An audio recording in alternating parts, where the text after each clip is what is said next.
ओम शांति।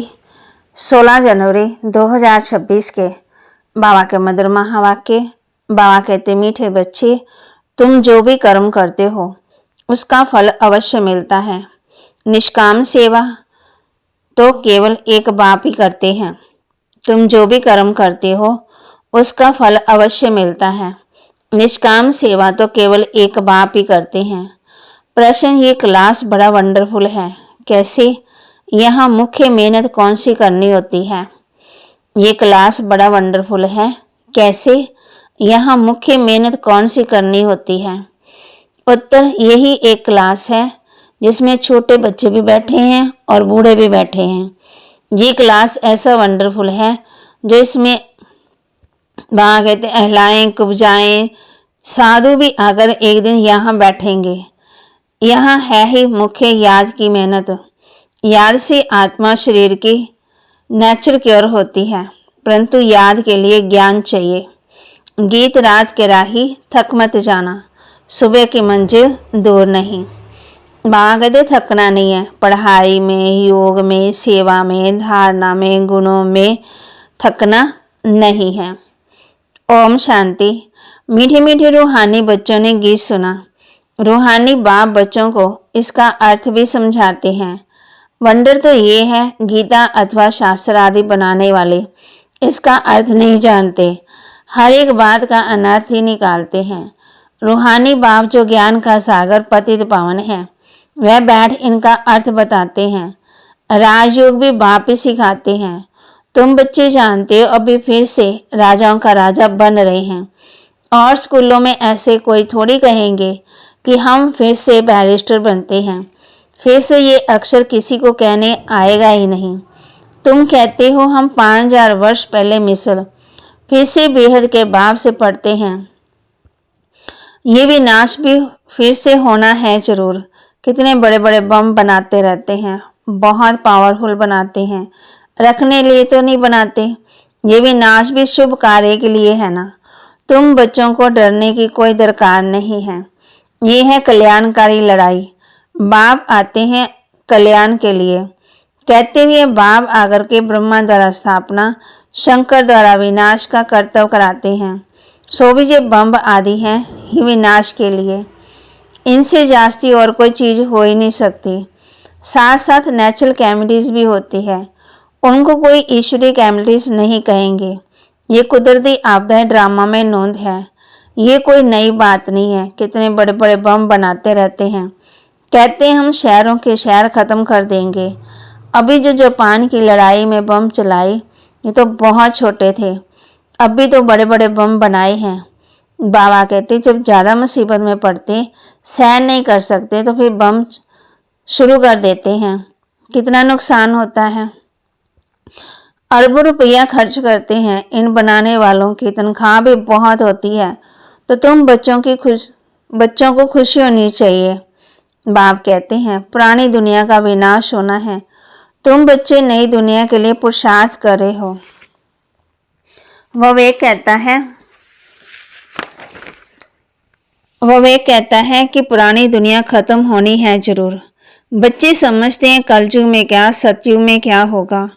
तुम अभी संगम पर खड़े हो, जानते हो सतयुग में इतने मनुष्य नहीं होंगे, तो इन सब का विनाश होगा। ये कुदरती आपदाएं कल पहले भी हुई थी। पुरानी दुनिया खत्म होनी है। नेचुरल कैमिटीज भी ऐसे बहुत होती आई है, परंतु वह होती है थोड़ी अंदाज में।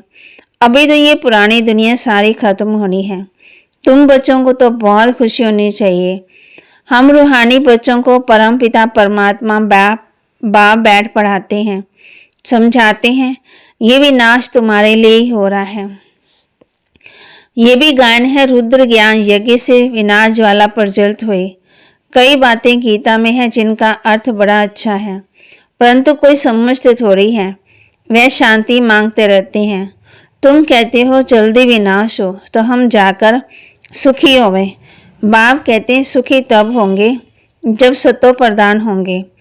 बाप अनेक प्रकार के पॉइंट्स देते हैं, फिर कोई की बुद्धि में अच्छी बैठती, कोई की बुद्धि में कम।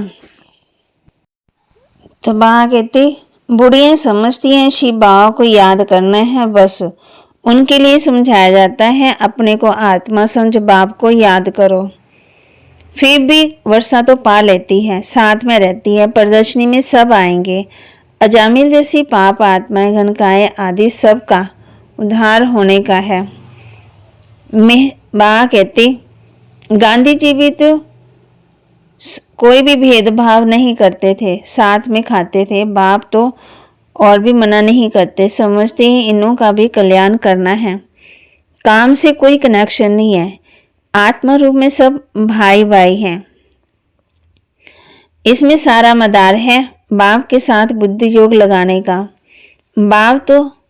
बाप को याद करना है। आत्मा कहती मैं अछूत हूँ। अब तुम समझते हो हम सतो प्रधान देवी देवता थे, फिर जन्म लेते लेते अंत में आकर पतित बने हैं। अब फिर मुझ आत्मा को पावन बनना है। तुमको मालूम है ना, आत्मा का हक है अपने बाप से वर्षा लेना। उनके घर वालों को कहा गया इनको ज्ञान उठाने दो, बोलो हमारी बरादरी में हंगामा होगा। डर के मारे उनको ले गए तो तुम्हारे पास आते हैं, तुम किसी को मना नहीं कर सकते।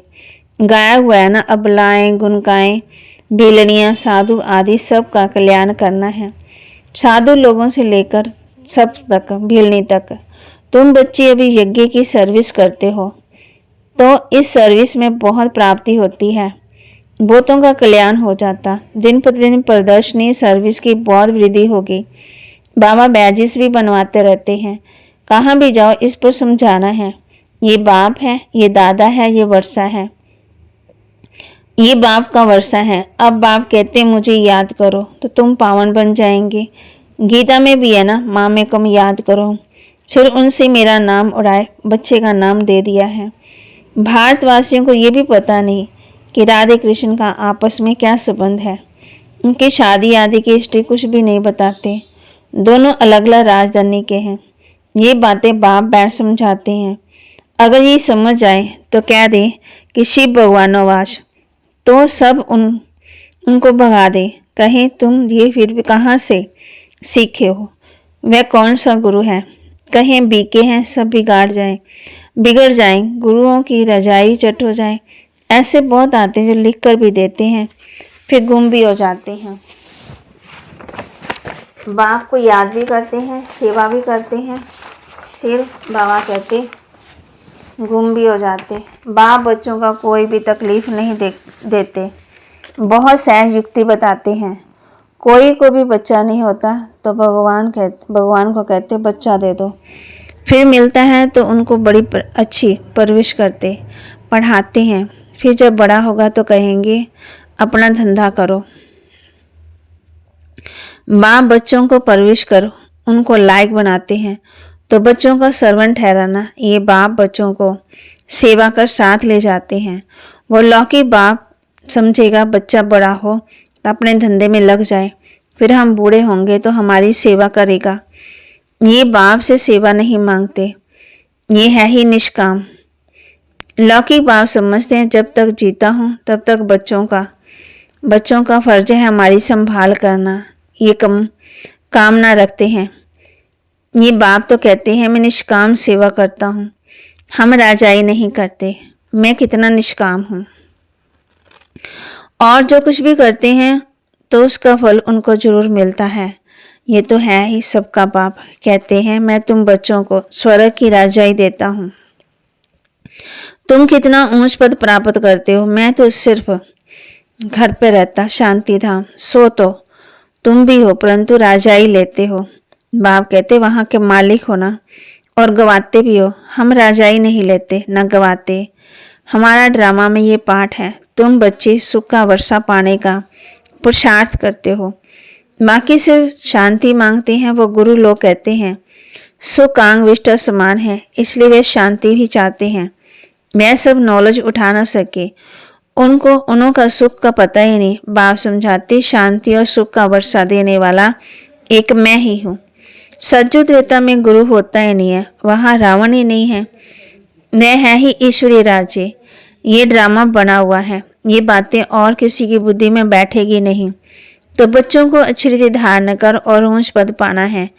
अभी तुम हो संगम पर, जानते हो नई दुनिया की राजधानी स्थापन हो रही है, तो तुम ही संगम युग पर, बाकी सब है कलयुग।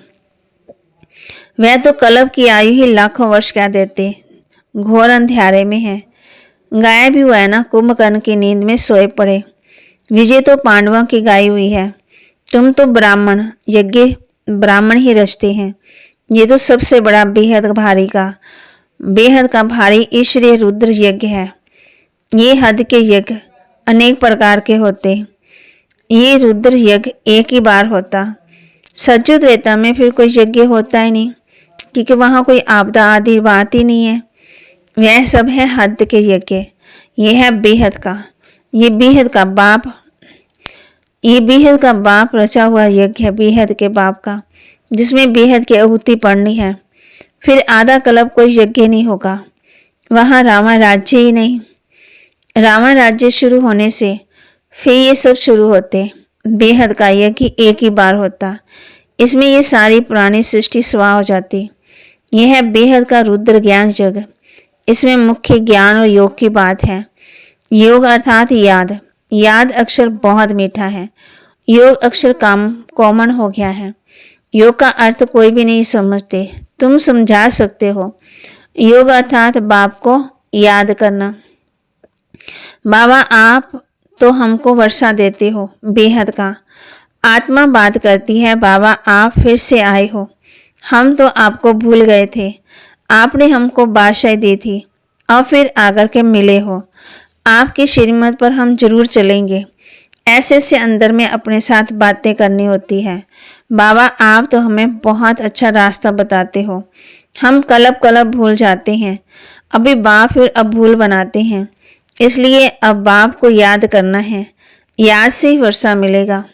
मैं जब सम्मुख आता हूँ तब तुमको समझाता हूँ, तब तक गाते रहते हैं। तुम दुख हरता सुख करता महिमा गाते हैं, परंतु ना आत्मा को ना परमात्मा को जानते। अभी तुम समझते हो। इतनी छोटी बिंदी में अविनाशी पाठ नूंदा हुआ है। ये भी बाप समझाते हैं। उनको कहा ही जाता है परम पिता परमात्मा अर्थात परमात्मा। बाकी कोई बड़ा हजारों सूर्य मिसल नहीं। हम तो टीचर मिसल पढ़ाते रहते। कितने ढेर बच्चे हैं। ये क्लास तो देखो कितना वंडरफुल है। कौन कौन इसमें पढ़ते हैं। अबलाएं कुब्जाएं साधु एक दिन सब आकर बैठेंगे। कितने बूढ़ियाँ छोटे बच्चे आदि सब बैठे हैं। ऐसा स्कूल कभी देखा है? यहाँ है याद की मेहनत। ये याद ही टाइम लेती है।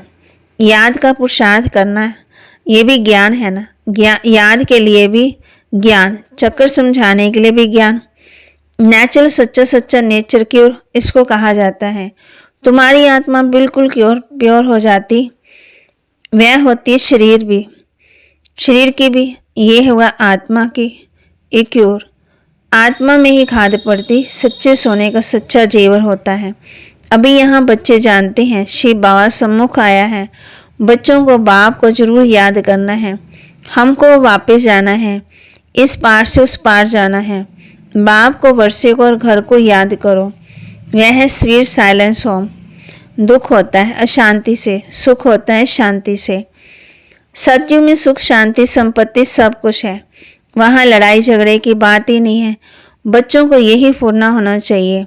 हमको सतो प्रदान सच्चा सोना बनना है, तभी ऊंच पद पाएंगे। ये रूहानी भोजन मिलता है, उसको फिर उगारना चाहिए। आज कौन कौन सी मुख्य पॉइंट सुनी, ये भी समझाया। यात्राएं दो होती हैं, रूहानी और जिस्मानी। ये है रूहानी यात्रा, काम आएगी। भगवानोवाच मनमना भव। अच्छा मीठे मीठे सिक्के लदे बच्चों प्रति माता पिता बाप दादा का याद प्यार और गुड मॉर्निंग। रूहानी बाप की रूहानी बच्चों को नमस्ते। रूहानी बच्चों की रूहानी बाप दादा को दिलवा जान सिकवा प्रेम से नमस्ते। धारणा के लिए मुख्य सार। ये विनाश की शुभ कार्य के लिए है, इसलिए डरना नहीं है। कल्याणकारी बाप सदा कल्याण का ही कार्य करते हैं। इस स्मृति में सदा खुशी में रहना है, सदा एक बाप की याद में रहना है। सतो प्रदान सच्चा सोना बन ऊंच पदवी पाना है, जो रूहानी भोजन मिलता है उसको उगारना है। वरदान, स्वयं को जिम्मेवार समझ हर कार्य यथार्थ विधि से करने वाले संपूर्ण सिद्धि स्वरूप भव। स्वयं को जिम्मेवार समझकर हर कर्म यथार्थ विधि से करने वाले संपूर्ण सिद्धि स्वरूप भव। इस समय आप संगम युगी श्रेष्ठ आत्माओं का हर श्रेष्ठ कर्म सारे कल्प के लिए विधान बन रहा है। तो स्वयं को विधान के रचयिता समझकर हर कर्म करो, इसमें अलबेलापन स्वतः ही समाप्त हो जाएगा। संगम युग है ही रचयिता, जिम्मेवार आत्मा। इस निश्चय से हर कर्म करो तो यथार्थ विधि से किए हुए कर्म की संपूर्ण सिद्धि अवश्य प्राप्त होगी। स्लोगन, सर्वशक्तिवान बाप साथ हो तो माया पिप्पर टाइगर बन जाएगी। सर्वशक्तिवान बाप साथ हो तो माया पिप्पर टाइगर बन जाएगी। अव्यक्त इशारे, इस अव्यक्ति मास में बंधन मुक्त रह जीवन मुक्त स्थिति का अनुभव करो। सदा जीवन में मुक्त रहने का सहज साधन है मैं और मेरा बाबा, क्योंकि मेरे का ही बंधन है। मेरा बाबा हो गया, सब मेरा खत्म। जब एक मेरा में है, सब मेरा समाप्त हो गया, तो बंधन मुक्त हो गए। तो यही याद रखना कि हम ब्राह्मण जीवन मुक्त आत्मा हैं। बाबा के महावाक्य को लाइक करें, शेयर करें, सब्सक्राइब करें और अपने जीवन में जरूर धारण करें। बाबा ने आज हम बच्चों को होमवर्क भी दिया है। सदा जीवन मुक्त रहने का सहज साधन मैं और मेरा बाबा, क्योंकि मेरे का ही बंधन है। मेरा बाबा हो गया तो सब मेरा खत्म। जब एक मेरा है, मेरे में सब मेरा समाप्त हो गया, तो बंधन मुक्त हो गए। तो यही याद रखना कि हम ब्राह्मण जीवन मुक्त हैं। ओम शांति।